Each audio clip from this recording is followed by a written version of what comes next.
You will hear a number of different recordings, and you have to answer questions on what you hear. There'll be time for you to read the instructions and questions, and you have a chance to check your work. All the recordings will be played once only. The test is in 4 sections. At the end of the test, you will be given 10 minutes to transfer your answers to your answer sheet.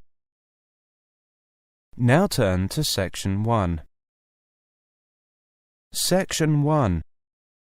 You will hear a conversation between Simon and Lisa. First, you have some time to look at questions 1 to 10.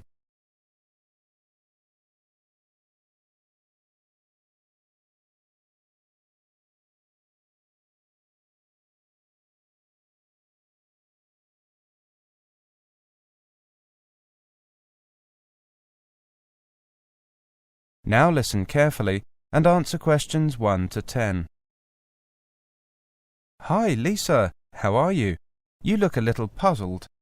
Hi, Simon. I am. You're familiar with the campus, aren't you? I can't figure out where anything is. Well, let me give you a hand then.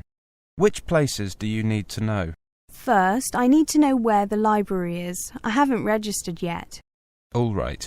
You know where the North Gate is, don't you? Yes, it's up that way, about 200 metres. Sorry, Lisa. I'm afraid it's in that direction, and it's about 500 metres away. Well, that begins to explain why I can't find anything. So, the South Gate. North. Then it's a little towards the West Gate. You can't miss it, because it's really big and has a large sign on it. OK, I'll take your word for it. The second place I need to find is the Sports Centre. That's in the southwest part of the campus. It's easy to see because there's the outdoor athletics stadium nearby. OK, next I need to know where Churchill Building is. That's where I have my lectures tomorrow. That's back by the library. You know the building, the McDonald Building, where our department is? Yes, that's right by the East Gate, isn't it? Right. Well, the Churchill Building is opposite. Well, almost opposite that. Not that small building directly opposite? No, the larger one beside it. Got it. OK, last one. Where's the cafeteria? I know it's next to the bookshop. And can you see the bookshop? Well, hang on. It's right there, here in the centre of the campus. A great central location, if you ask me. What time is the library open? It's open from 8 a.m. until 10 p.m. And the cafeteria? 8 a.m. until 7 p.m.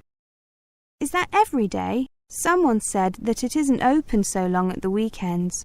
No, it's every day. And the sports centre? Now, if I remember rightly, that opens at 7 a.m. and closes at 9 p.m. But the outdoor athletics field can only be used during daylight hours, since there's no floodlighting. You play sports, don't you, Simon? I do. I've signed up for the football team trials this coming weekend, and I was on the athletics team at school. When are the trials? I don't play football, but I enjoy watching. They're on Saturday, starting at 10 a.m. The organisers said that we should expect to be there until mid-afternoon, probably until around 3. Well, I've got things to do in the morning, but I'll come along after lunch. I hope you survive until then. So do I. I think that in the morning they'll be aiming to sort out the people with ability from the no-hopers. Then, in the afternoon, they'll be sorting out who's the best. OK, well, good luck with that. I'll see if Leslie wants to come along. OK, see you Saturday. That is the end of Section 1. You now have half a minute to check your answers.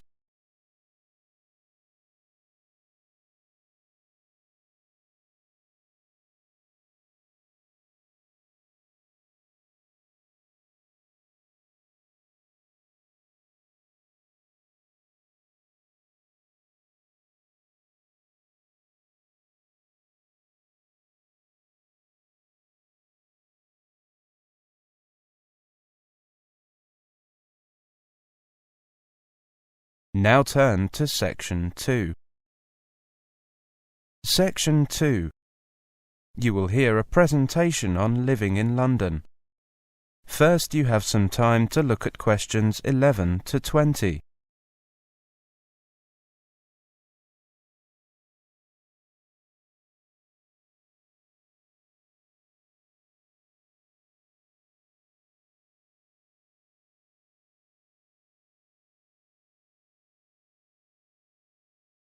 Now listen carefully and answer questions 11 to 20. Welcome to this latest lecture on living in London. Today we're going to look at transport, and I'd like to start with the London Underground system, also called the Tube because of the shape of the tunnels. First, you need to learn your lines. There are 12 different lines, each with its own name. For example, the Piccadilly line, the Circle line. Each line is a different colour on the map of the Underground system. You can find the map in the ticket hall at each Underground station, and usually on the platforms as well. Sections of the map are also displayed in the carriages of the Underground trains. Before you begin, it helps to know which line you are starting on and on which line your destination can be found. If they are on different lines, look at the map to see where the two lines cross, and note the name of the station where they meet. That is where you have to change trains. If the two lines do not cross, keep looking until you find a third line that crosses both of the other two. Then you will need to change trains twice. You can buy a ticket from one of the automatic machines or from the ticket office. Either way, you need to know the name of the station you are going to. You also need to know whether you want a single ticket, which is valid just to get you to your destination, or a return, which gets you there and back again. Fares are based on a zone system. The more zones you travel through, the more expensive your fare is. There are 6 zones, with Zone 1 covering central London and Zone 6 covering the outskirts of the system, including, for example, Heathrow Airport. Most of the Underground maps show which stations are in which zones. A single ticket for travel through all 6 zones currently costs £4. Depending on how far you are travelling and how many journeys you need to make, it may be cheaper to buy a one-day travel card, which gives you unlimited travel on all London Underground and bus services. The day you buy it. A one-day travel card covering all 6 zones currently costs £8. You can also buy an Oyster card. This is the best option if you are going to be in London for a long time. You get a discount on all tickets, usually about 10%. And you don't have to queue to buy tickets. Just buy credit for your card and then use it as directed when you enter and leave Underground stations at the start and finish of your journeys. At Underground stations you must pass through an automatic gate. Put your ticket into the slot to the right of the gate. When the gate opens, pass through. As you pass through, your ticket will pop up from another slot on the top. Pull your ticket out and take it with you. You need it at the end of your journey. This is the same procedure for travel cards. With Oyster cards, you hold your card over the card reader at special automatic gates. If you have baggage with you, you can go through a special larger gate where you can pass through more easily. Show your ticket to an attendant and ask him or her to let you through this gate. Most stations have long escalators leading to and from the trains. Try to stand to the right-hand side, leaving space for people to walk past you on the left. When changing trains, get off at the station where the line you are on crosses the line you need. Follow the signs for the line you need and the direction you want to go in. When you leave the system, you must pass through an automatic gate again to leave the station. Put your ticket in the slot as before. If you bought a return ticket or a travel card, your ticket will pop up for you to collect again, so that you can use it later. If you bought a single ticket, or if you are on the return trip of your return ticket, your ticket will stay in the machine. To find out more about the London Underground, check the official website, www.thetube.com. This site also has the map and information in numerous foreign languages. Now, let's move on to... That is the end of section 2. You now have half a minute to check your answers.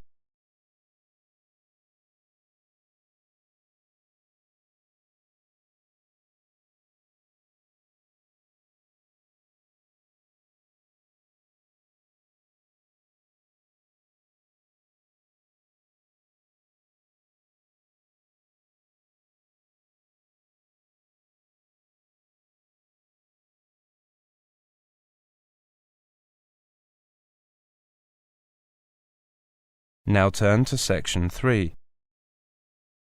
Section 3. You will hear a conversation between the advisor and an overseas student. First, you have some time to look at questions 21 to 30.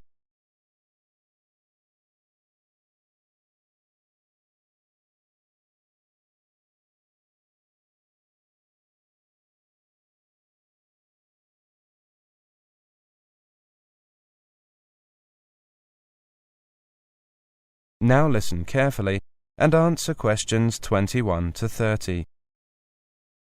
Good afternoon. How can I help you?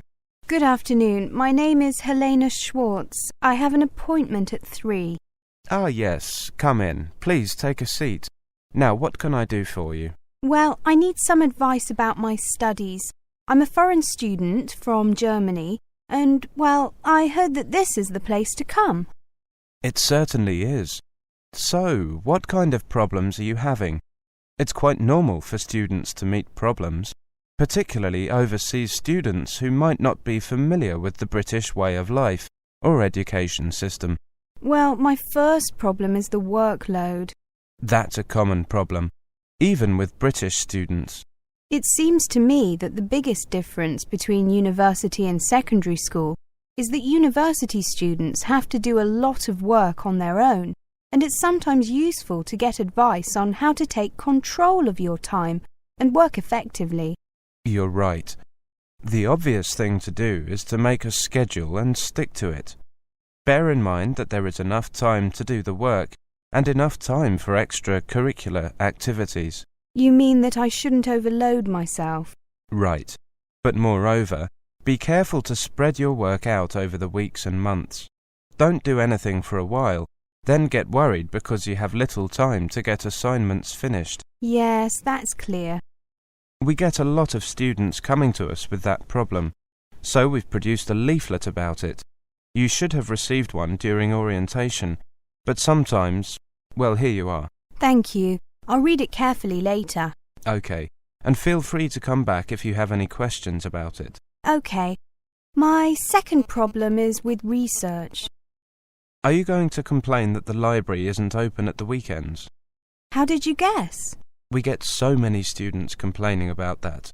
We're trying to get that changed, but, well, to be honest, the library staff already work long shifts, and unless we can get extra staff, the library has to remain closed at the weekends. I understand, but... I know. It makes organising your time even more important. Make sure that you get all the books you need from the library before the weekend. Then devote some of your weekend time to making notes from the books at the weekend. The problem is that I'm easily distracted when I'm working at home, rather than in the library. Well, an alternative strategy is to work longer hours during the week, when the library is open, and do no work at all at the weekends. Sometimes it's very useful to forget about studies for a day or two each week. Yes, that might be better for me. I can concentrate on my work in the library and then leave the weekends free. Also, I have some problems with my essay assignments. Could you have a look at these and tell me what you think? Certainly. I see. Well, even if you plan your writing carefully, this can come to nothing if the assignment doesn't actually answer the question. That really is the most important thing to remember. You must read the question extremely carefully and give it a great deal of thought before you even start planning or writing your first draft. It's also essential to check your work for errors. Everybody makes them, and they can influence the professor marking the work. So always take time at the end to check what you have written. Many overseas students ask a British student to check their work for them. I have a short list of people who will do this for a small fee if you'd like it. That's okay. I have several British friends. I'm sure I can bribe them to check my grammar and spelling. Good. Anything else? Yes, there is. I find it hard to keep up sometimes in lectures. Do you have any tips for me? I was thinking of recording them using an MP3 player. Then I can listen to it again afterwards and... Well, a lot of people find them useful. But some people point out that you might never actually have time to listen to the recording again. Something else you could try is checking your notes with a friend after the lecture. Go for a coffee or something. Yes, that's a good idea. Thanks. Thank you very much for your help. That's what I'm here for. That is the end of section 3. You now have half a minute to check your answers.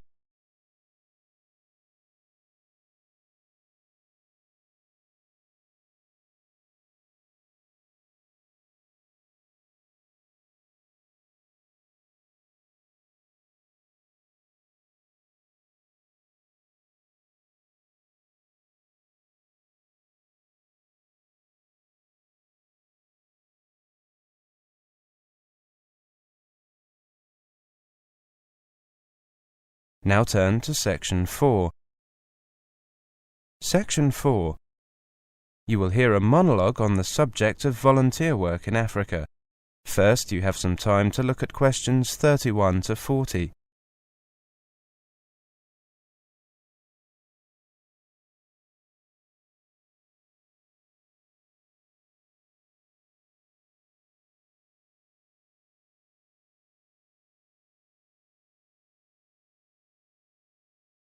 Now listen carefully and answer questions 31 to 40. Good morning, everybody. I'm Jane Winter, and I'm here to tell you a little about the possibility of volunteer work in Africa. If you're looking for volunteer work in Africa, there are plenty of opportunities available. Let's look at the different types of volunteer opportunities available in Africa, what to expect when volunteering in Africa, and stories from volunteers who have worked in Africa. Volunteering means something different to almost every organisation you come across. Some agencies will cover your flight and cost of living while you are working, and some are true volunteer projects and expect you to cover all costs for the privilege of the experience. If you're looking for a more meaningful way to spend a few months in Africa than simply travelling around, volunteering is a wonderful way to spend your time. Most jobs that last less than a year or so are going to be the ones you have to pay for. Jobs that require a commitment of more than a year will often offer a basic stipend to cover some of your costs. Whether you get paid and how much you get paid will also depend on your skills and how much they're in demand. Most paid volunteer opportunities in Africa are available to those who have a university education and/or a practical skill. Engineers, doctors, nurses, environmentalists, emergency relief personnel, and teachers are among the most asked for by volunteer agencies. If an organisation doesn't require you to have specific skills, then you will usually have to pay your own expenses as a volunteer. In general, most organisations working in Africa try and recruit as many local people as possible, rather than foreigners, since the project should continue long after you have returned home. So don't take it personally if your intention to help people in Africa is rejected. It may just be that a local person is better suited to the job. What should you expect when you volunteer to work in Africa? Conditions are usually basic. Most volunteer opportunities take place in rural areas, where you may not have ready access to running water and electricity. Housing can be very basic, and you will likely be staying with local families. A word about cultural adaptability. As in most countries in the world, rural communities are usually more traditional than urban centres.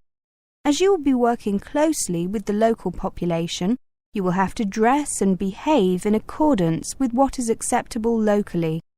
The general pace of life and work is much slower than in the West. Don't expect any organisation to run efficiently and without glitches. Getting sick can be a problem. If you're spending more than just a few weeks in Africa, especially sub-Saharan Africa, your chances of getting malaria or bilharzia will also increase. Make sure you take all the medicine and precautions you need. The organisations you work with should brief you about health issues, and don't forget that local nurses and doctors will have plenty of experience with these common afflictions, probably more than your doctor at home. Initially, you may also have some problems getting used to different food and water. Anyone who has volunteered in Africa will probably tell you that the biggest impact their project had was not on the community but on themselves. Spending time immersed in another culture will change the way you look at life and is part of the appeal of volunteering. Before you decide to volunteer in Africa, you may be interested to learn what the typical experiences are of people already in the field. Later, we'll look at a selection of volunteer stories and experiences from Africa. There are many volunteers and travellers who keep online diaries of their experiences. These contain some excellent tips about working, travelling, and living in Africa. Before that, just a quick word about work permits in Africa. Many people who travel around Africa may wish to stay and work. But just as in Europe or the US, every African country will require you to get an official work permit. In most cases, these laws exist to stop foreigners getting jobs that local people may be qualified for. Unemployment is bad enough throughout Africa, so don't take a job that a local person could do. Now, let's look at a few people's experiences. That is the end of section 4. You now have half a minute to check your answers.